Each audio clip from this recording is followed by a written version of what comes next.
In the years 1917 through 1979, South Korea faced its totalitarian era. With Park Chung-hee in charge, the country saw many changes. He enacted martial law, ushered in a new authoritarian constitution, and created the Fourth Republic of Korea.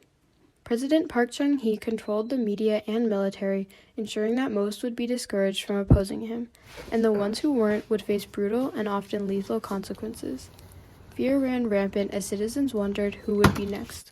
South Koreans, old and young, were horrified by prison, where officials would torture the imprisoned, many of which were innocent. The people's hero, Chiha Kim, rose amidst the terror. Armed with a pen and paper, the dissident poet warned the South Korean public of the dangers of inaction. One of Kim's most famous works, The Five Bandits, referenced the 5 Ulsa traitors, who were the 5 officials who signed the Ulsa Treaty, which deprived South Korea of its sovereignty and relinquished control of the country to Japan. While popular among the public, this poem landed Chiha Kim in prison, where he would be tortured and heavily beaten for his perceived violation of anti-communist legislation, the staging of a coup, and political opposition. As a symbol of the resistance, Chiha Kim was an influential figure and inspired many to heed his words.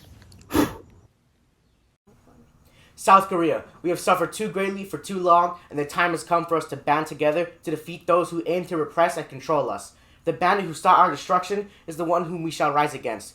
Though shrouded in the dark, we are the lights that pierce it. The bandit Park Chung-hee is who we shall fight against, and in doing so, bring peace. He who at first supported the liberties of democracy dare turn on the people with authority. We shall not tolerate such an injustice. Be it incarceration, torture, or any means of punishment, we will fight for the chance for a better tomorrow, for the chance to see a South Korea we can be proud of, and for the freedom of generations to come.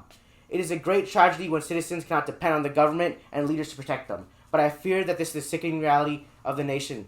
Under no circumstance should the power to dismantle a constitution lie in the hands of one man. Yet one man did just that. This bandit abolished our constitution and established his own institution. He robbed us of our freedom and pride. He is an institution where fear and punishment run rampant, where torture is employed to extract confessions from innocent people like you and me who have done no harm. How can one man dishonor and mock that on which South Korea was built? Noble, disciplined, and determined, we are a valiant country whose people will not sit idly by while our nation suffers. She weeps at the sight of her corrupted soul. South Korea pleads for her aid. We must restore her integrity, and we shall. We will bring change to our nation. We will rebel. Be it through words, a pen on paper, or physical acts of rebellion. We will fight for the country who raised us. For how could one find solace under the bandit regime while others suffer?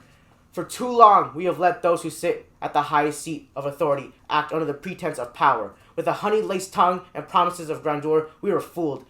Our rise in industrialization, alongside economic growth reforms, does not justify the actions taken against the people of the country that he represents and swore to protect. While South Korea thanks him for the miracles of Han River, we do not forgive him. Citizens, we elected him, but he is no president or representative of South Korea. He's a dictator. It seems the darkness has claimed another, for he rules with an iron fist. South Korea, I ask you, does the miracle on Han River deserve to be shrouded by the bandit shrouded in his cloak? I was forced in confession, beaten and locked away. If this bandit continues to exert his control, who will be next? Your children, parents, perhaps your grandparents. He claimed martial law was needed to protect the people, a temporary necessity to preserve our prosperity. Yet it continued indefinitely. How long shall chaos reign? You may consider me a coward hiding behind words and pseudonyms, but words carry power greater than any blade. With acts of rebellion, we shall stab the bandit, for together we are strong. So rise, South Korea, rise.